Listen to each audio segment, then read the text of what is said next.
Welcome. So today we are going to be speaking to you about the most underestimated gift that we all have, and it's something that we are all born with, and it's something that we have until we leave this world.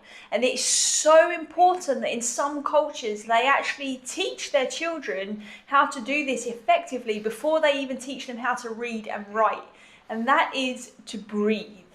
Our breath. Definitely very important. And when we work with clients as conscious breathing instructors, we teach them how to retrain their breathing. And the reason we do that is because it is so important. It affects everything that we do. It affects the way we move. It affects the way we think, the way that we feel, the way we act. It basically just underpins the way that we show up, doesn't it? Oh, it absolutely does. Like, most people just don't even realise how breathing consciously can really change their life. You know, most people think, well, I've been breathing all my life, I'm pretty sure I've got this down, right? But actually, when we start to breathe really consciously, through something as simple as our breath, we get to be healthier, happier, and just way more energized.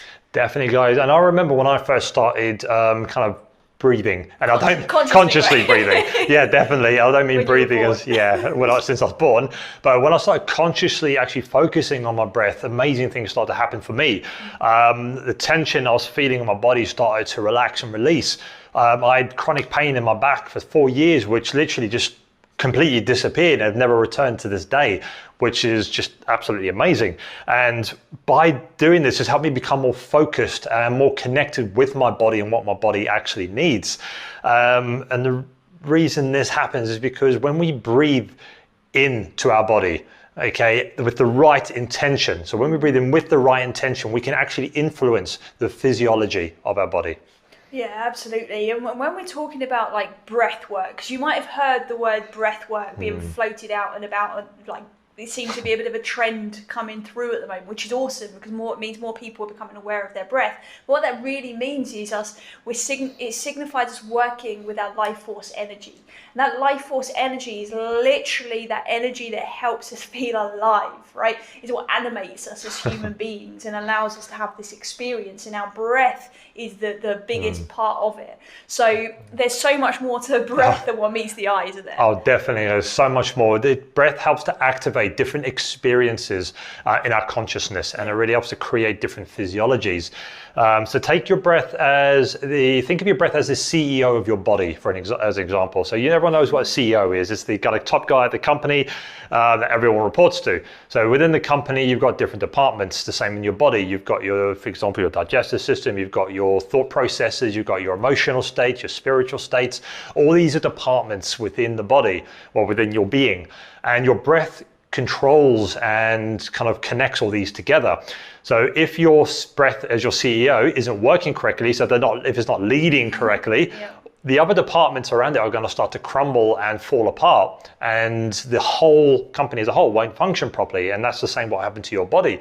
If your breath if you're not focusing on conscious breathing or breathing consciously, those other departments can't connect together and they can't function and kind of unite your whole being as one and everything connect together, can it? No, exactly. And that's so true. And I love that analogy because what we want to share with you now is how to be that CEO, right? How can your breath become the CEO properly and consciously of your body? And that is through understanding there are 4 key breathing principles, because listen, there are many techniques. There are hundreds of different techniques and sequences that you can use, and the idea is that you start to select which ones resonate with you for what your desired outcome is, so that you get the kind of fastest return on your investment, and that you are, leveraging your breath in a way that it serves you.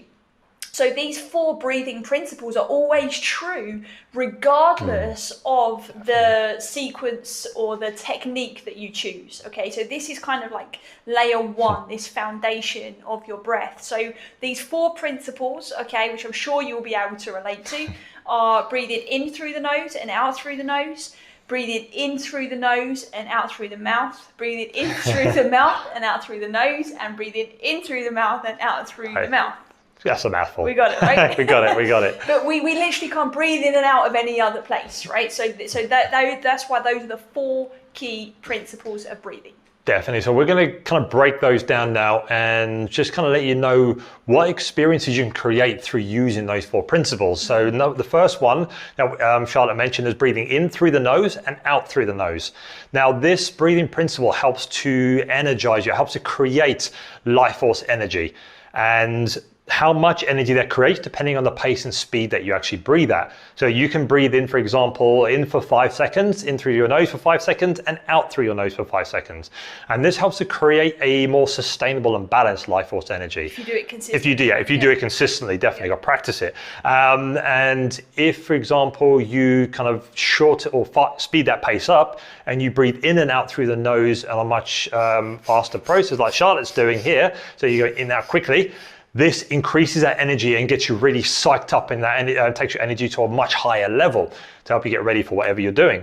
So the pace and speed will determine how much energy you can create through breathing in and out through the nose. Yeah, definitely. Yeah. So it's important, like what John said, like make sure you're selecting the amount of energy you want before you suddenly start doing it, because you might end up with more energy than what you bargained for. Definitely. Many of you know that I actually practice Qigong. I don't teach it, it's just something that I practice. Absolutely love it. For those of you who are not aware, it's basically a form which combines breath, movement and meditation. And throughout this Qigong practice, one of the things that we do is we will breathe with our tongue on the roof of our mouth, because what that does is it creates this circular kind of gateway and flow of our life force energy, which we call the microcosmic orbit, if any of you want to look that up. And basically what that does, it helps to circulate this chi, this life force, this energy in our system. And when we do that frequently, we have a much deeper flow, not only within, but around us too, in both our energy field, in our body, in the way that we show up. Obviously mentally, physically, emotionally, all of these things, we have a lot more congruence and coherence and alignment in how we show up in the world. So this life force flowing in our system is absolutely essential. So there's a little tip you can do there is pop that tongue on the roof of your mouth and enhance that overall experience for yourself to create that flow.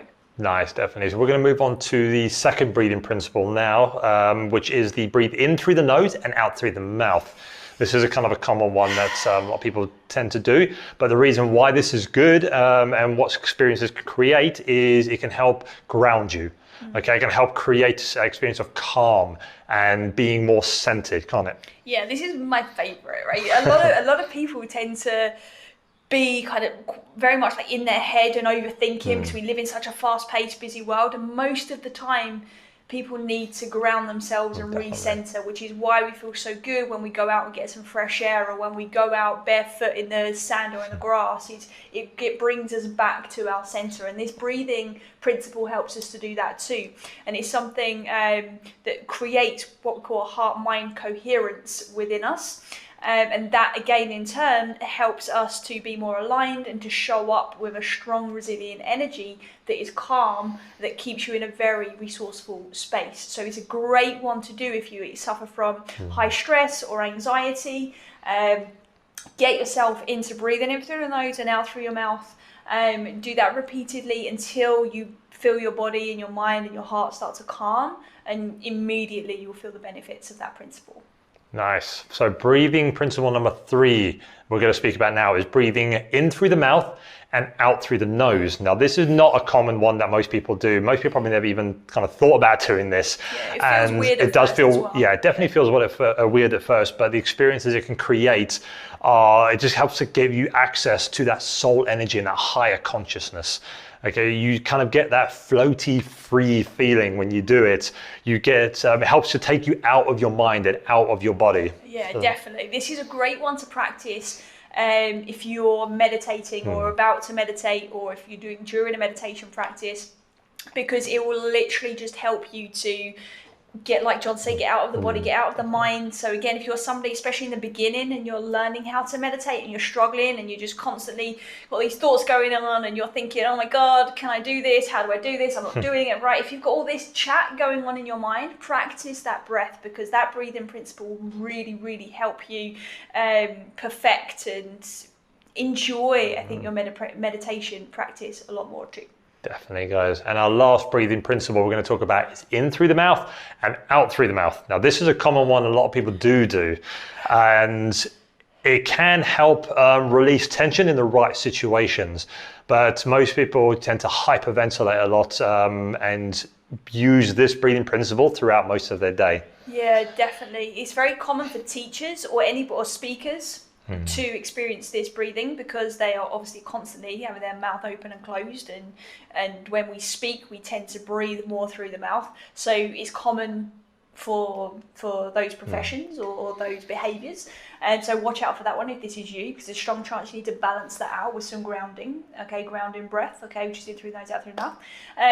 But also the mouth breathing, I want to share with you myself, like many of you know, that I had a period of my life where I was struggling a bit, and one of the things that I experienced was this sense of overwhelm. Whenever I had to speak up for myself, whether it's to be heard when I felt like I'm misunderstood, or whether it was just to literally speak up and lead certain things, for example, that were uncomfortable situations, I would literally, I would cry, but at the same time as doing that, I would be like hyperventilating a little bit. I would have this like kind of moment, right, which some people would describe as a panic attack.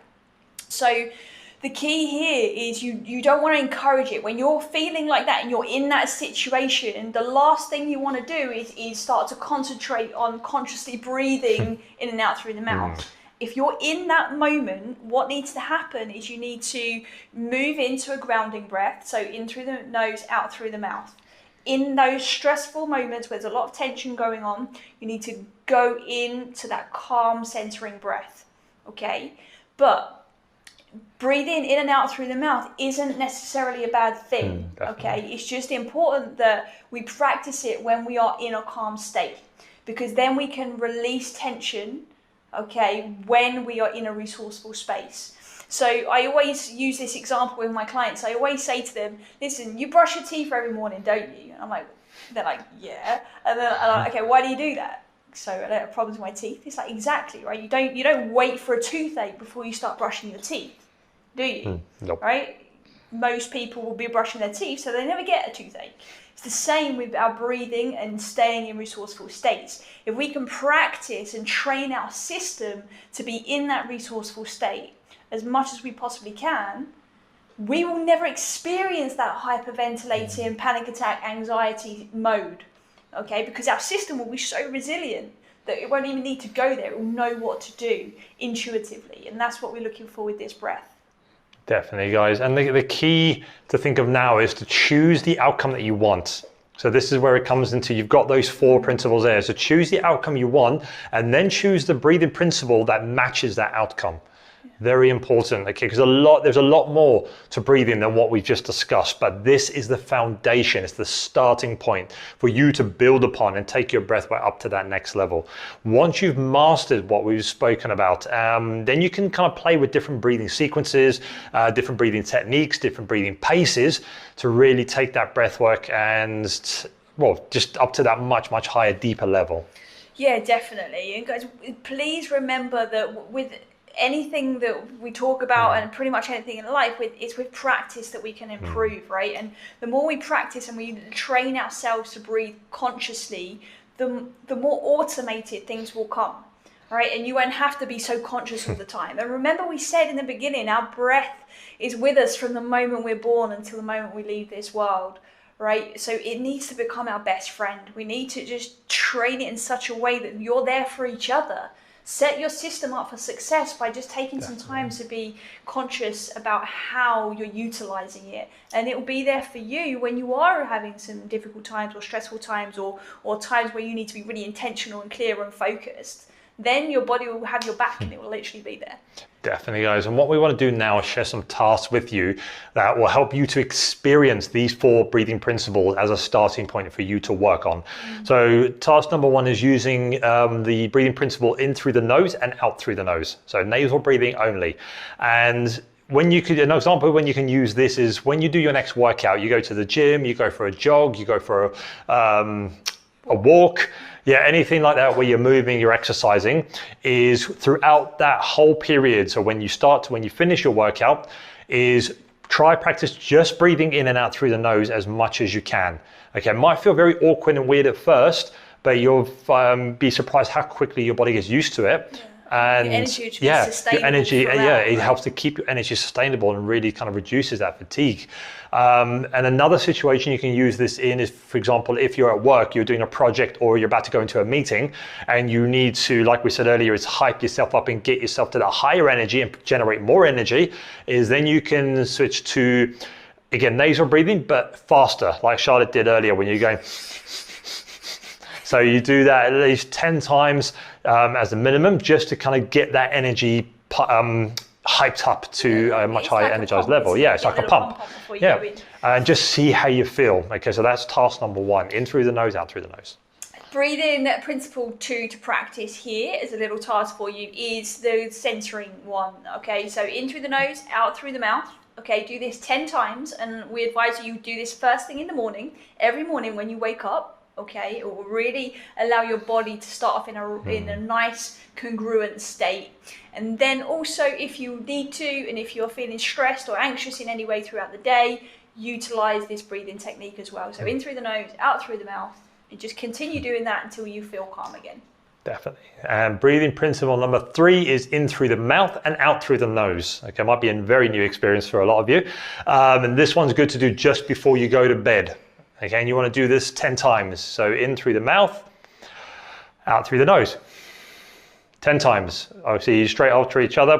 Just before you go to bed will help kind of send you into that little sleepy mode, that relaxed mode. Floating on a cloud. Floating on a cloud, yeah. Yeah, floating on a cloud type of mode. So please bear in mind that one might make you feel a little bit lightheaded, okay, if you're not used to doing it. So just start 10 times, nice and slow, and then build that up if you want to. Obviously, the longer you do any of these breathing patterns for, the more likely you are to feel a bit lightheaded. Definitely. And that's only because you're so much oxygen now in your system, your body is getting excited and it wants to do something with it, and it's not sure what yet. So it will take a bit of practice before it feels normal. Definitely. Okay.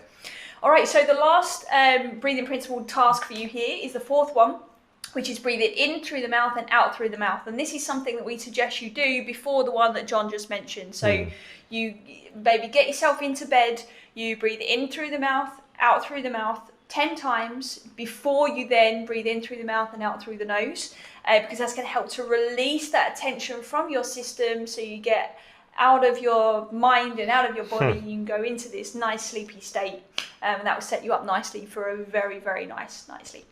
Definitely, guys. So try those 4 tasks that we just spoken about, and we'd really like to know what you experience when you try these. So please hit us up, send us an email, contact us on Instagram, Facebook. Just let us know what you experience, and also if you have any questions around what you've done, because you might experience something you're not sure of. So we'd be more than happy to kind of answer any doubts or questions that you may have on those tasks. So the thing I want you to kind of realize now is that breathing will teach you how to tap into your inner resources. Yeah, help you touch into your inner resources. Help you become more self-sufficient and skilled at working with your life force energy. Yeah, guys, and then in turn you'll just feel healthier. You'll just feel so much more abundant. You'll just be full of vitality. And the beautiful thing about that is that it then leaves you feeling very balanced emotionally. Spiritually, you'll feel a lot more connected. You'll feel more connected with nature, with people, your relationships. Definitely. And other people will notice a change in you too. Definitely, guys. And this just helps to create that inner balance and harmony that we kind of always speak about. And that leads to longevity and the deep, deep sense of purpose. Yeah, guys, and who doesn't want purpose, right? Exactly. I mean, we all need some kind of purpose in our lives. So guys, that's kind of a wrap from us. Yeah. So like John said, please reach out to us. Let us know if you've got any questions. We're here for you. As always, if you haven't heard or done the Wellness Theory quiz and found out your wellness score yet, head over to thewellnesstheory.com/quiz. And I always do that, /quiz. So that you can go and find out your wellness score, which will help you see how balanced you are, and then you'll get so many free tips, tricks and tools from us in how to create that balance in your own wellness as well. Definitely. So thank you for joining us today, guys. It's been a pleasure to speak to you, and we look forward to seeing you the next time. Bye. Bye.